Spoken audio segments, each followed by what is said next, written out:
পৃথিবীতে টাকা সবারই প্রয়োজন। আমাদেরকে যে সিস্টেম দেওয়া হচ্ছে আমরা সেই সিস্টেমের মধ্যে ঢুকে যাচ্ছি এবং সিস্টেমটা বানানো হচ্ছে আমাদেরকে গিলে খাওয়ার জন্য। বিষয়টা বুঝেন। Facebook অনেক আগ থেকে আমরা অনেক ইউজ করতেছি। Facebook, YouTube, TikTok, তারপর Insta যত সোশ্যাল মিডিয়া আছে সব প্ল্যাটফর্ম আমরা ইউজ করতেছি। আর সবাই কিন্তু যখন ইউজ করতাম তখন শুধু টাইম পাসের জন্য ইউজ করতাম অথবা নিউজের জন্য ইউজ করতাম, নিউজ দেখতাম। তখন সোশ্যাল মিডিয়া ইউজ করার মজাটা ছিল অন্যরকম। আর বর্তমানে কিছু বছর ধরে কয়েক বছর বিগত লাস্ট 2-3 ইয়ার্স এরকম হবে। যখন Facebook ঘোষণা করলো যে আপনার প্রোফাইল থেকে আর্নিং করা যাবে, তখন থেকে সবাই ঝাঁপিয়ে পড়ল। সবাই কিন্তু একসাথে ঝাঁপায়নি। ধীরে, ধীরে স্টেপ বাই স্টেপ তারা কি করলো? প্রচার করলো। Facebook এ রিল সিস্টেম আনলো, TikTok থেকে মানুষকে Facebook এ আনলো। ভাইরাল হওয়ার যে নেশাটা সেটা মানুষকে ঢুকিয়ে দিল মাথার মধ্যে। আর বাংলাদেশে তো একজন আছে থটস অফ লেউটার ভাই। তো Facebook বা অ্যালগরিদম যেটাই বলেন, অ্যালগরিদম একজন পারসনকে চয়েস করছে আর সেটা হচ্ছে থটস অফ বিল্লাল ভাই।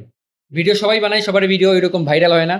আগের যারা কনটেন্ট ক্রিয়েটররা ছিলেন তারা জানেন যে আগে Facebook থেকে আর্নিং কেমন করা যেত।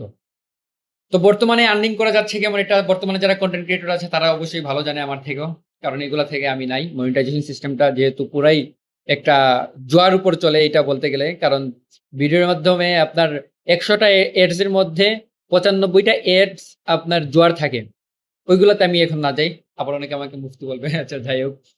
তো Facebook যখন ঘোষণা করলো যে প্রোফাইল থেকে মনিটাইজেশন অন করে আর্নিং করা যাবে, তখন মানুষ ঝাঁপিয়ে পড়লো মনিটাইজেশনের নেশায়। ১ম এ ওরা টার্গেট দিল ফ্রি যে এই নিয়ম থাকবে, এই নিয়মগুলো পূরণ করলে আপনাকে মনিটাইজেশনের যে ইয়াগুলা আছে ওগুলা দেওয়া হবে। আপনারা টাকা আর্নিং করতে পারবেন। আসলে এইখানে আমাদেরকে ঢুকানো হয়েছে যে যারা আগে কাজ করতেন তারা কাজ-কাম সবকিছু বাদ দিয়ে Facebook এ ঢুকে গেছেন। কেন ঢুকছেন? থটস বিলাল ভাই বলছে নাকি ৪২ লক্ষ না ৪৫ লক্ষ টাকা ইনকাম করছে ৩ মাসে। তো সবাই কি সমানভাবে ইনকাম করে? বিষয়টা এমন না। বিষয়টা হচ্ছে মার্কেটিং এখানে। এখানে মার্কেটিংটা কাজ করে। প্রথমত দেখেন একটা প্রোডাক্ট যখন মার্কেটে লঞ্চ করে তখন প্রোডাক্টটা ওই ভ্যালু থাকে কম। আর যখন এটা মার্কেটিং করা হয়, যখন এটাতে অফার দেওয়া হয়, লোভনীয় অফার, তখন মানুষ এটাতে আকৃষ্ট হয় এবং যখন এটা ভালো লাগে তখন এইটা ভাইরাল হয়। ঠিক এরকমই Facebook কি করছে, রিল সিস্টেম ওদের ইয়ার মধ্যে এড করছে। এড করার পর একজনকে ভাইরাল করছে। ভাইরাল করার পর আর্নিং দিছে। তার মাধ্যমে লক্ষ, লক্ষ ইউজারকে ঢুকানো হয়েছে। তো কনটেন্ট ক্রিয়েটর এক জিনিস আর পাগল ছাগল হচ্ছে আরেক জিনিস। যারা মনিটাইজেশন এর নেশায় বর্তমানে দেখবেন আপনার আশেপাশেই অনেক সম্মানীয় ব্যক্তি যারা আছেন, তারা দেখবেন এখন মনিটাইজেশন এর নেশায় কি করতেছে? হাগলামি-সাগলামি যত ফাউল-টাউল ভিডিও আছে সবগুলা ছাড়তেছে। এমনকি বেটার দাড়ি উঠে গেছে, বাচ্চা বিয়ে দিবে, ছেলে বিয়ে দিবে, তারাও হাগলামি-সাগলামি করতেছে কিসের জন্য? মনিটাইজেশন এর জন্য। মানুষ চিন্তা করতে পারতেছে না যে এই মনিটাইজেশন এর নেশায় কতটুকু নিচে নামতেছে। তারা তো Facebook এ ভিডিও করতেছে বা ভাবতেছে নিজের কনটেন্ট ক্রিয়েটর। আসলে কনটেন্ট ক্রিয়েটর হচ্ছে এক জিনিস আর পাগল ছাগল হচ্ছে আরেক জিনিস, সেটা আমি আগেই বলছি। আবার আমরা আধুনিক যুগে এসেও দেখবেন যে আমাদের মন মানসিকতা কতটুকু নিচে নেমেছে যে এইরকম পাগল ছাগল কনটেন্ট ক্রিয়েটরদেরকে আমরা ছবি তুলে ওদের সাথে গিয়ে আবার এই লাইক কমেন্ট, ওদের তো ফলোয়ার বাপরে অনেক million follower, million, million views আসে ওদের ভিডিওতে।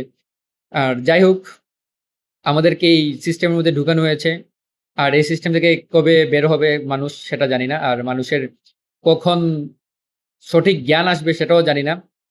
আর এসব ছাগলদের ফলোয়ার ভিউজ দেখে মানুষ অবাক হয়ে যায় কিন্তু আর্নিং মোটেও ওরকম হয় না। সর্বশেষে একটাই কথা যে মনিটাইজেশন এর নেশায় যারা পড়েছে তাদের ব্যক্তিত্ব বলতে একটা জিনিস আছে বা পার্সোনাল একটা সম্মান আছে, সেটা ভুলে যায়। সমাজে আগে চুরবাটপারকে দেখলে মানুষ হাসি ঠাট্টা করত। কিন্তু এখন চুরবাটপারদেরকে নিয়ে ঘুরে। আর মনিটাইজেশন এর নেশায় যারা কনটেন্ট ক্রিয়েটর করে মানে ভিডিও বানায়, নিজেকে কনটেন্ট ক্রিয়েটর দাবি করে, তাদেরকে দেখলে মানুষ হাসে। কারণ তারা Facebook এ যেসব ভিডিও শেয়ার দেয়, যেসব পোস্ট শেয়ার দেয়, এগুলা বলার বাহিরে অনেকের ফ্রেন্ড সার্কেল অথবা অনেকের আশেপাশের মানুষ অনেক আছে যারা এরকম ছাগলামি করে। তো এদেরকে সবসময় স্কিপ করে চলবেন।